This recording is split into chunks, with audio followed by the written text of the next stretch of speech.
آبنہ Hormuz بند ہے، کوئی جہاز نہیں گزر رہا۔ پاسداران انقلاب نے امریکی صدر کے بیانات غلط قرار دے دیے، کہا آبنہ ہرمز سے گزرنے والے کسی بھی جہاز کو سنگین نتائج کا سامنا کرنا پڑے گا۔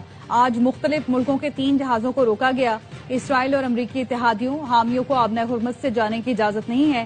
ایرانی وزیر خارجہ اور UN سیکرٹری جنرل کے درمیان رابطہ۔ عباس عراقچی کا کہنا تھا دشمنوں اور ان کے اتحادیوں کے جہاز روکنا بطور ساحلی ریاست قانونی حق ہے۔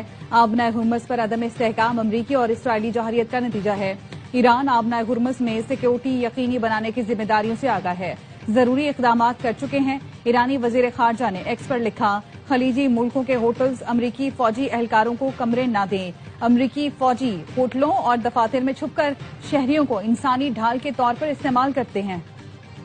ایران کا کویت کی بندرگاہ پر حملہ، ایندھن کے ذخائر میں خوفناک آگ بھڑک اٹھی۔ کویت پورٹس اتھارٹی کا کہنا ہے مرکزی تجارتی بندرگاہ پر ڈرون سے حملہ کیا گیا، بندرگاہ کی عمارت کو بھی نقصان پہنچا۔ سعودی عرب، بحرین اور قطر پر بھی تابڑتوڑ ڈرون اور میزائل حملے، سعودی عرب کے مشرقی علاقے اور ریاض پر بھی حملے کیے۔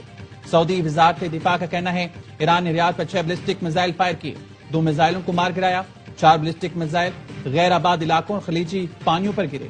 ریاض میں 2 ایرانی ڈرونز کو بھی مار گرایا۔ بحرین میں ایرانی ڈرون حملوں کے بعد سائرن بج اٹھے۔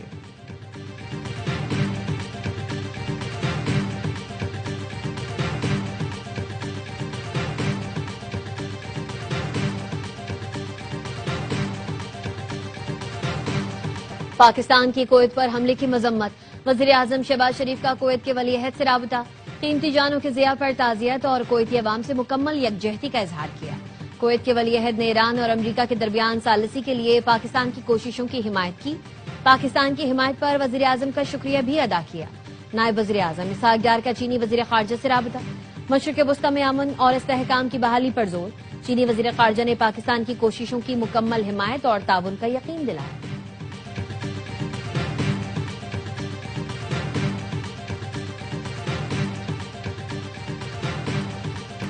ایران کا اسرائیل پر میزائلوں اور ڈرونز اور ملٹی وار ہیڈ ہتھیاروں سے بڑا حملہ، مختلف علاقوں میں تباہی۔ قریات شہر میں ایرانی میزائل حملے میں گاڑی تباہ ہو گئی، شہری املاک کو بھی بری طرح نقصان پہنچا۔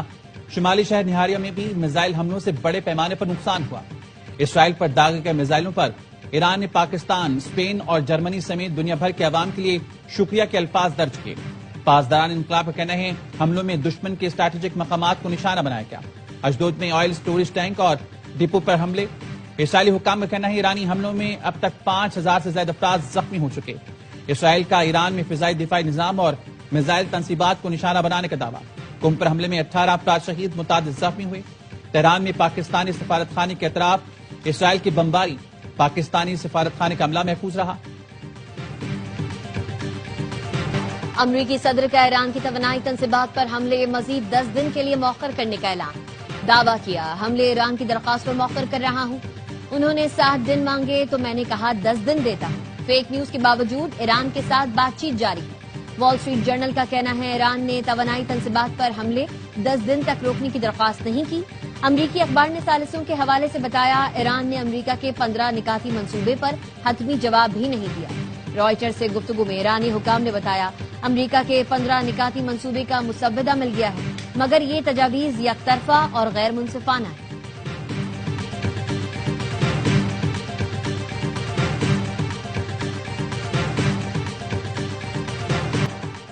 امریکہ اور ایران کے نمائندوں کی ملاقات جلد متوقع، پاکستان میں ملاقات کے لیے تیاریاں شروع کر دی گئی ہیں۔ جرمن وزیر خارجہ کا کہنا ہے فریقین بہت جلد پاکستان میں میز پر ہوں گے۔ جوہان ویڈی کا کہنا ہے معلومات کے مطابق امریکہ اور ایران کے درمیان بالواسطہ رابطے ہو چکے ہیں۔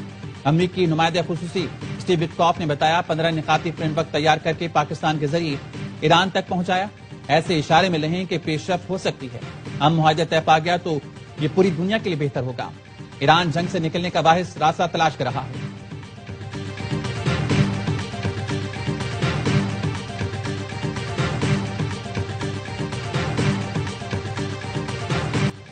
وزیر اعظم شہباز شریف سے اماراتی قونصل جنرل بقیت عتیق الرومیتی کی ملاقات، خطے کی موجودہ صورتحال اور باہمی تعاون کے امور پر تبادلہ خیال۔ وزیر اعظم شہباز شریف کی جانب سے UAE کو بھرپور تعاون کی پیشکش، کہا تجارت اور انسانی ضروریات کے لیے سامان کی نقل و حمل میں آسانی پیدا کی جائے گی۔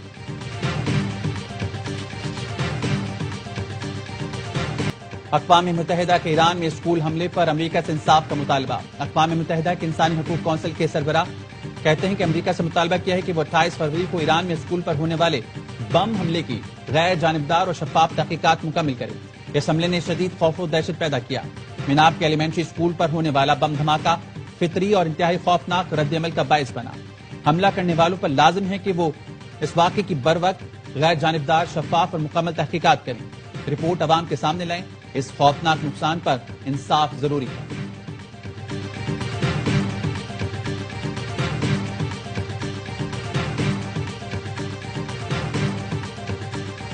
ابنائے ہرمز کے قریب ایرانی شہریوں کا امریکہ اور اسرائیل کے حملوں کے خلاف مظاہرہ۔ سمندر کے کنارے انسانی ہاتھوں کی زنجیر بنائی گئی۔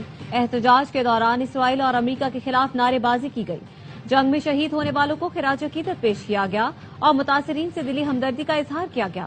ایرانی میڈیا نے صدر مسعود پیزشکیان کے بازار کے دورے کی ویڈیو بھی جاری کر دی۔ مسعود پیزشکیان نے مختلف دکانوں کا دورہ کیا۔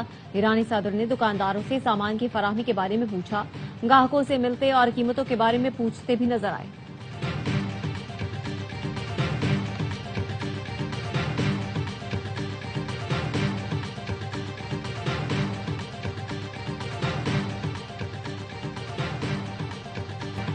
جی ایس پی پلس پاکستان کی ایکسپورٹ کی شیرگ ہے۔ سب سے پہلے ایکسپورٹ، باقی چیزیں بعد میں ہیں۔ ریجنل چیئرمین ایف پی سی سی آئی ذکی اعجاز کی لاہور میں پریس کانفرنس، کہا جی ایس پی پلس ختم ہونے سے معیشت کو 8 سے 9 ارب ڈالر سالانہ نقصان ہوگا۔ جی ایس پی پلس ختم ہوا تو پاکستان کی معیشت تباہ ہو جائے گی۔ چیئرمین ایپٹما کامران ارشد کا کہنا تھا جی ایس پی پلس کو کسی صورت متاثر نہیں ہونا چاہیے۔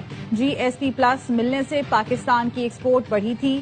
ایس ایم تنویر بولے جی ایس پی پلس پاکستان کی معیشت کی شیرگ ہے، جو معیشت کے خلاف بات کرے گا ہم اس پر بولیں گے۔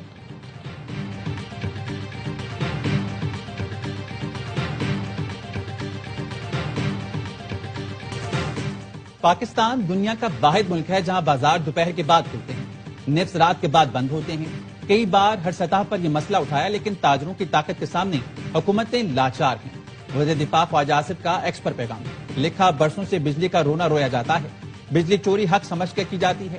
اللہ نے ہمیں 12 مہینے سورج کی روشنی سے نوازا ہے، ہم بضد ہیں کہ کاروبار رات کے اندھیرے میں بجلی کی روشنی میں ہی کریں گے۔ دنیا مغرب کے بعد بازار بند کرتی ہے، ہفتے میں ایک مکمل چھٹی ضرور ہوتی ہے۔ ہمارے ملک میں ایسی مارکیٹس موجود ہیں جہاں رزق حلال چوری کی بجلی سے کمایا جاتا ہے۔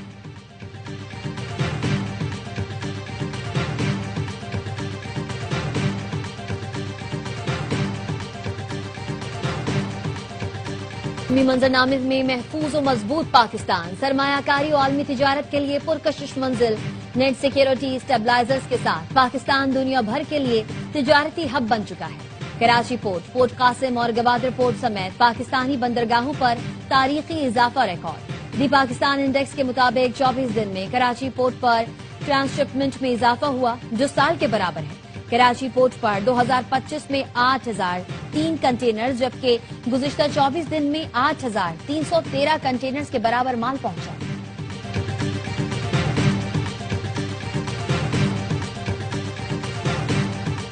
بین الاقوامی منڈی میں خام تیل کی قیمتوں میں اضافہ، لندن برینڈ خام تیل کی قیمت 1.71% اضافے کے ساتھ $109.82 فی بیرل ہو گئی۔ ویسٹ ٹیکساس خام تیل بھی 1.61% مہنگا، قیمت $95.96 فی بیرل ہو گئی۔ توانائی کے بحران پر قابو پانے کے لیے حکومتی اقدامات، پیٹرول کا ایک اور ایل پی جی کے مزید 2 جہاز پورٹ قاسم پہنچ گئے۔ جنگ کی طرح کرکٹ کے میدان میں بھی پاکستان ضرور آگے بڑھے گا، ہم پی سی بی کے ساتھ کھڑے ہیں۔ آنر کراچی کنگز سلمان اقبال کی پروگرام ہر لمحہ پرجوش میں گفتگو، کہا پاکستانیوں نے دکھا دیا پی ایس ایل دنیا کی بڑی کرکٹ لیگ ہے۔ ڈیوڈ وارنر سمیت کراچی کنگز کے تمام کھلاڑی میدان میں اپنی بھرپور پرفارمنس کے لیے پرعزم ہیں۔ پی ایس ایل کی ویورشپ ہائی لیول پر ہے، اسٹیڈیم میں شائقین نہیں لیکن ہماری شائقین کی تعداد سب سے زیادہ ہے۔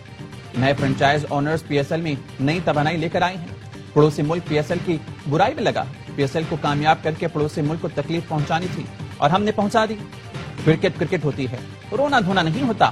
انشاءاللہ پاکستان ٹیم کرکٹ کے میدان میں ان سے ضرور آگے بڑھے گی۔ کرکٹ اور کامیڈی کا تڑکا ایک ساتھ، ہر لمحہ پرجوش۔ پاکستان سپر لیگ اسپیشل میں ریکارڈز اور تبصروں کا طوفان، باسط علی اور کامران اکمل کے جاندار تبصرے، شاہد ہاشمی اور نجیب الحسنین کی ماہرانہ رائے،